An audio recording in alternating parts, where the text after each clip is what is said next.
Magandang gabi sa inyo lahat. Nandito naman po tayo, Pastor Ron, ng Winner's Guide. Ngayon po, magtuturo na naman po tayo ng salita ng Diyos. At kung bago ka rito sa ating YouTube channel, please subscribe at para marami ka pang mga video katulad nitong matunghayan at mapanood upang matuto ka at marami ka lumagupat, marami ka matutunan sa salita ng Diyos. Okay? Just click down there sa ating subscribe button at mag-ring bell ka na rin para every time meron tayong bagong video ay ma-inform at ma-notify ka. Okay? Kamusta mga kaibigan? Pag-aralan naman natin ngayon, ito ay yung bakit pinapayagan ng Lord ang kahirapan. Kung siya ay mabait, bakit siya hinahintulutan niya ang mga paghihirap sa mundo? Mga natural disaster, mga abortion, crimes, rape, drug addiction, poverty, violence, domestic violence, terrorism, at marami pang mga masasamang kaganapan. Nakita nyo, sabi ng Panginoon Hesus, pakinggan po natin. Jesus said, John 16:33, in this life, in this world, you will have tribulation. Si Lord na nagsabi niya, hindi ako, si Jesus Christ. Basahin niyo sa Bible, John 16:33. I've told you these things so that in me you may have peace. In this world you will have trouble. But take heart, I have overcome the world. Sinabi niya, may peace tayo. Kanino? Sa kanya. In me, you have peace. Pero sabi niya naman, but in this world, may trouble ka. Kanino kakampi? Kay Jesus o in this world? I-qualify mo mabuti. Yung pinupuntahan mo, yung kinakapitan mo, pinapangalandakan mo sa buhay. Ikaw ba, nakadikit pa sa mundo? Makamundo ka ba? Ha? Kung ikaw yung makamundo, talagang trouble aabutin mo. Pero sabi naman ni Jesus, in me, you have peace. But in this world, you have trouble. Teka muna, pastor. Nandito pa ako sa mundo. Paano yan? Magkaka-trouble ka talaga. Pero, may magandang balita ako sa'yo, bro. Ano yan? Sabi ni Jesus, in me, may peace daw. Even though, nandito ka sa mundo, pero pag ikaw na kay Jesus, kaya mong i-handle to. Bakit? Siya yung gumawa ng lahat, Siya yung powerful God, Siya yung makapangyarihan, May tatalo pa ba sa kanya? He is the Alpha and the Omega. He is from everlasting to everlasting. Kung tayo po ay mananampalataya, sasama sa kanya at siya yung ating gagawin Panginoon tagapagligtas. Sabi niya, bibigyan kita ng kapayapaan. Magkaka-trouble dyan, pero sa kalooban mo, dahil ang Espiritu Santo ang magbibigay sa iyo ng kapayapaan, kaya mong lagpasan. Daanan ang lahat ng dapat pagdaanan ng tao, ang lahat ng kabiguan na yan. Kaya mo yan. Kaya na nga ako, Kaya challenge kita, bro, sis. Sa mundong to, may trouble talaga. Pero kay Jesus Christ, meron tayong peace. Meron itong tanong, but the question that millions of people want to answer, bakit? Why does there have to be painful experiences and a lot of suffering? Sagutin ng Diyos yan. Genesis 1:31. Nung umpisa po, simple lang Wala namang problema God saw all that He had made and it was very good. Pag may trouble, very good ba yun? Di trouble nga Very bad. God is not the creator of evil and suffering. Bakit nagkaroon yan? The question has been asked, why didn't God create the world where suffering and evil did not exist? Kaya nga po, ginawa niya mabuti. Pero, dahil meron din pong pagpili ang tao, binigyan tayo ng free will. Hindi ka papakailaman na yung free will mo. Kasi pag ang free will ay pinakailaman ng Diyos, hindi na siya pwedeng maging Diyos nun. diktador na siya nun. At tayo namang nilalang niya, hindi na pwedeng magmahal sa kanya dahil lahat ng ating gagawin, sunusunod lang tayo sa kanyang kalooban dahil siya po ang creator natin, tayo po ay just mere robotics. Automatons. Pag pinindot niya, krang, sunod ka rito, ako gumawa sa'yo. Yung free will, doon pinapakita yung kakayahan natin bilang agent and has a power to choose or not to choose. O, di ba? Parang yung sa pag-ibig, pag yung babae, tinutukan mo ng baril sa ulo at sabi, pakasal mo, kundi sabog ulo mo. Wala naman siyang free will na ginawa doon o ibinigay doon dahil sumunod dahil nakatutok yung baril sa ulo. Yung pag-ibig, ito yung kusang loob na binibigay. Kaya ang Diyos, dahil pagmamahal siya, ang kanyang attributes ay love, binigyan tayo ng free will. Ikaw ba'y susunod? Magmamahal sa akin. Kung ayaw mo, wala, hindi kita pipiliin. Dahil ako'y isang Diyos na rumirespeto ng iyong free will. O, dahil pinili naman ng tao ang magkasala, dahil nadaya ni Satanas, nagkaroon ngayon ng separation ang tao sa Diyos. At simula noon, kung babasahin natin sa Genesis, nagkaroon ng suffering. Sabi nga, God created humankind with the free will, which is necessary. If we are to be able to express our love to God and to one another, we are all created being by God, not like a puppet on a string, di ba? We have free will. We have the choice to make.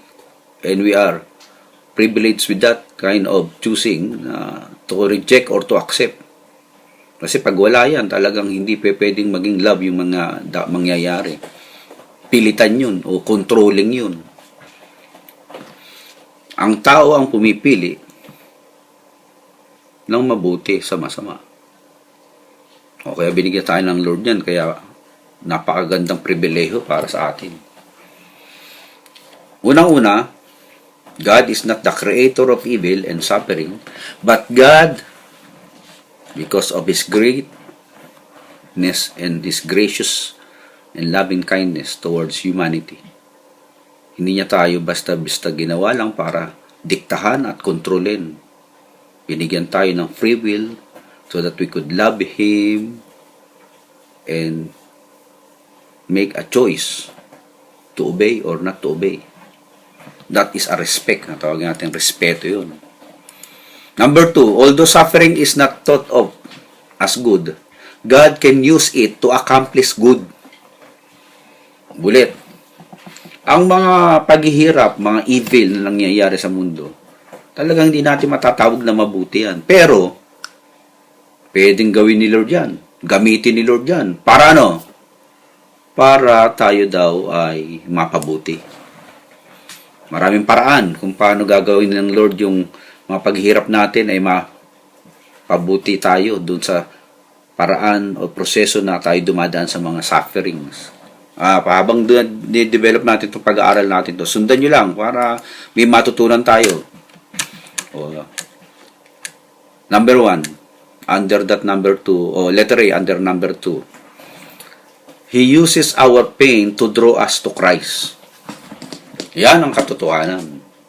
Ginagamit ni Lord yung mga paghihirap mo, yung mga suffering mo, yung mga pinagdaraanan mo ngayon para ilapit ka niya kay Lord. Pakinggan natin, James 1, 2 and 2 to 5. Sabi diyan, consider it pure joy, my brothers, whenever you faces trials of many kinds, because you know that the testing of your faith develops perseverance. Perseverance must finish its work so that you may be matured and complete, not lacking anything. If any one of you lacks wisdom, he should ask God and who gives generously to all without finding fault, and it will be given to him. Tignan niyo mabuti. Masaya daw at maggalak daw tayo pag marami tayong mga sufferings na pinagdaraanan. Bakit? Dahil alam natin, yung mga pagsubok na yan ay meron niyang prutas, meron niyang bunga. O anong bubunga niyan? Tayo dahil magkakaroon ng isang matibay na kalooban. Ang tawag doon is perseverance o long suffering, kakayahang maging matatag sa lahat ng mga matitinding pinagdaraanan. Hindi ka basta-basta bumibigay. Yun ang purpose pala niya, kaya pinapadaan ka dyan. Kasi hindi ka lalago, hindi ka titibay, hindi ka magmamature pag hindi ka dumaan sa matitinding pagsubok. All soldiers, elite soldiers, who undergone a very tough training, they are only the people or the group of elite soldiers who will be qualified to be assigned to a very tough mission. Hindi pwedeng matamlay, malambot ka tapos lalabang ka sa matigas. Hindi ka tatagal nga. Kaya pinapadaan tayo ng Lord sa mga proseso ng mga pagsubok, trials, difficulties, problems, sufferings. Lahat yan, pinapadaan tayo ng Lord para patibayin ang inyong kalooban. Perseverance. Isang napakagandang karakter ng tao na hindi gumigive up. Sabi nga, the winners never quit. Quitters never win. When the going gets tough, the tough gets going. No gain, no pain. No guts, no glory. Kaya mo yan kung ikaw ay magpapatuloy. Just draw your strength from God. He will empower you. You can do all things through Christ who gives you strength. So yan po, ginagamit ng Diyos yung mga paghihirap natin para ilapit tayo kay Lord. Sabi rin sa Psalms 119:71, it is good for me to be afflicted so that I might learn your laws and commandments. Ay, sa totoo lang, yung maraming tao hindi alam yung mga palatuntunan ng Diyos. Kinakailangan pa talagang duman sa mga mga batukan pa ni Lord, mga batukan. Oh. Layman terms, mga batukan. Para tumino. Sabi nga sa Proverbs sometimes it takes a lot of painful experiences to change our ways.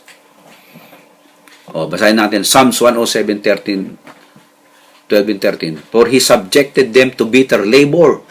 They stumbled and there was no one to help. Then they cried to the Lord in their troubles and he saved them from their distress. Letter B. God uses our pain to sharpen our character. Yan naman. Isa rin yan. Yung karakter ng tao ay dapat maayos. Maayos yan pag siya po ay dumadating sa mga natitinding pagsubok ng buhay. Di ba sabi nga natin, we are wiser than before. Because of our past experiences, we learn a lot of lessons from them. Romans 5. Not only so, that we also rejoice in our suffering, because we know that suffering produces perseverance, perseverance, character, character, hope, and hope does not disappoint us, because God has poured us His love into our hearts by the Holy Spirit whom He has given us. Tingnan niyo mabuti, merong paglago sa ating mga pagsubok. Yung suffering nagpo-produce ng perseverance. Yung perseverance nagpo-produce ng character. Yung character nagpo-produce ng hope. Yung hope, hindi raw tayo niyan pwedeng biguin.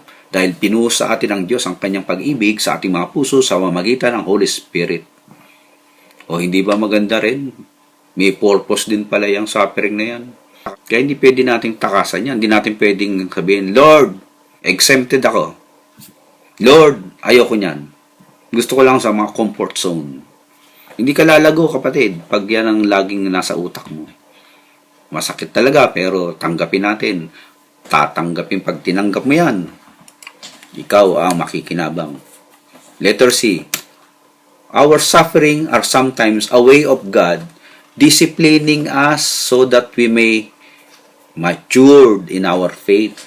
Yung mga tatay nga natin, mga magulang natin, niyugulpi tayo, napalo tayo. Para tayo ay tumino, umayos, at magkaroon ng tamang kaisipan.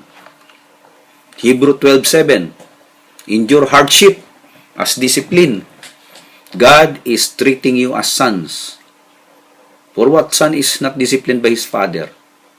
If you are not disciplined, then you are illegitimate children and not true sons. Moreover, we have all had human fathers who disciplined us and we respected them because of it. How much more should we submit to the Father of our spirit and live? Kaya yung paraan ng pagdidisiplina ng Lord, bagamat biyaya rin ng Lord tayong, kung ikaw dinidisiplina ng Lord, biyaya pa rin yun eh. Bakit? Love ka niya pala eh. Kung hindi, ang biyaya kasi means favor of God eh. His loving kindness eh. You deserve to be punished more than you supposed to receive. Pero minsan ang Panginoon, dahil napakabait niya sa atin, hindi pa ganun katindi yung mga suffering binibigay sa'yo. Dapat nga ikaw magkaroon na ng cancer o mahulog na eroplano sa harapan mo. Pero sabi ng Lord, hindi eroplano mahulog sa'yo, ano lang, pako lang dun sa taas o martilyo. At hindi tatama sa ulo mo, sa balikat lang para tumino ka. Kung eroplano bumagsak sa ulo mo, didurog. Kaya ang Lord, dahil He is a loving Father, He discipline us kung ano sa tingin tama at kaya natin. Sinabi rin naman sa Bible na hindi naman tayo bibigyan ng pagsubok ng Lord na hindi natin kakayanin. At pag tayo dumadaan ng pagsubok, tayo po ay bibigyan niya ng paraan para malagpasan natin yun. O kaya yung mga paraan ng Lord para tayo, number 1, mapalapit kay Lord. Number 2,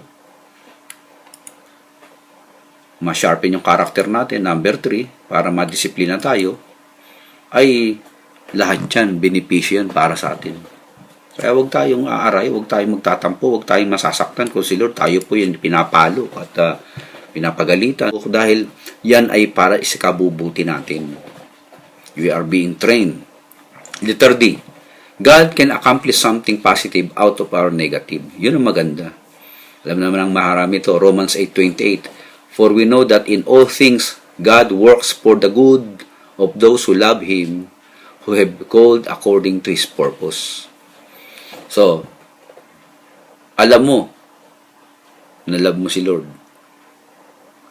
at ikaw ay tinawag niya. May purpose siya sa'yo.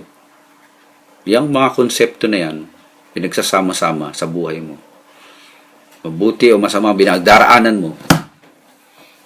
At the end of the day, gagawa si Lord ng Lord. Gagawa si Lord ng parang para ikaw ay mapabuti, mapaganda, at mapaayos sa takdang panahon na itinalaga niya sa iyo. Kaya, magpatuloy lang tayo, lumakad, nakasama siya at magtiwala ng buong puso.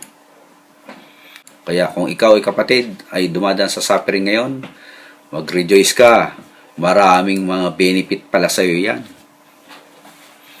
Biblical concept about suffering. Kaya, dito lang po magtatapos. Kung kayo po ay hindi pa nagsasubscribe sa aking channel, mag-subscribe na kayo. At marami pa tayong mga ganitong video ang gagawin para ma-encourage po ang inyong spiritual life. Lalo kayong tumibay, lalo kayong tumatag, at laging matagumpay sa buhay ng Megabay. Winner's Guide. Salamat po. Kita-kitas ulit tayo. Bye-bye. Yeah.